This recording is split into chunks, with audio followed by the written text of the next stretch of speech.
Hello बच्चों, आओ ये क्वेश्चन देखते हैं। ये क्वेश्चन कह रहा है the lanthanide contraction is responsible for the fact. सबसे पहले पता होना चाहिए लैंथेनाइड कॉन्ट्रैक्शन होती क्या है। लैंथेनाइड कॉन्ट्रैक्शन लैंथेनाइड कॉन्ट्रैक्शन होती क्या है। लैंथेनाइड कॉन्ट्रैक्शन होती है जब साइज लैंथेनाइड कॉन्ट्रैक्शन होती है जो लैंथेनाइड्स होते हैं उनका साइज कॉन्स्टेंटली डिक्रीज करता है।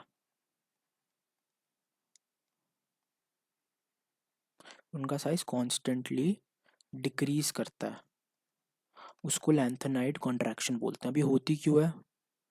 ये होती है due to poor shielding of F orbital.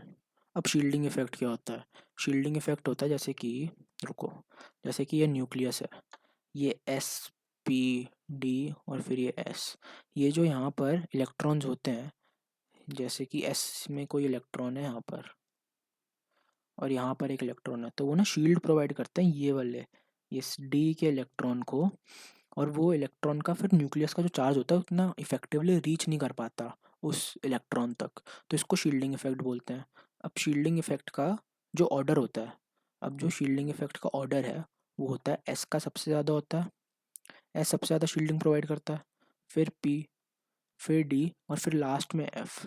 अब लैंथेनाइड्स में सारे एफ में इलेक्ट्रॉन ऐड होते हैं, इतनी पुअर शील्डिंग होती है कि साइज कॉन्स्टेंटली डिक्रीज करता है। Size keeps on decreasing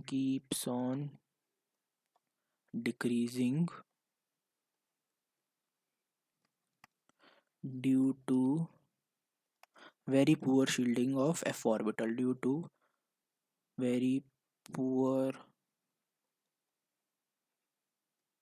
shielding of f orbitals। तो size keeps on decreasing due to very poor shielding of F orbitals. तो इसके वजह से होता क्या है, तो जाइक्रोमियम होता है जो, और जो हैफनियम है, इन दोनों का सेम रेडियस हो जाता है अप्रोक्सीमेटली, इनका सेम ही रेडियस हो जाता है। ये लैंथेनाइड कॉन्ट्रैक्शन का रीज़न की वजह से होता है। तो एक बार मैं फिर बता देता हूँ, एक बार एक्सप्लेन कर देता हूँ फिर से। लैंथेनाइड कॉन्ट्रैक्शन होता है कि लैंथेनाइड्स का साइज कॉन्स्टेंटली डिक्रीज करता रहता है। ये होता है due to poor shielding of F orbitals. और शील्डिंग का इफेक्ट क्या होता है, शील्डिंग का ऑर्डर क्या होता है, एस का सबसे ज़्यादा होता है, फिर पी, फिर डी, और एफ की तो बहुत ही कम होती है, होती ही नहीं, ना के बराबर ही होती है।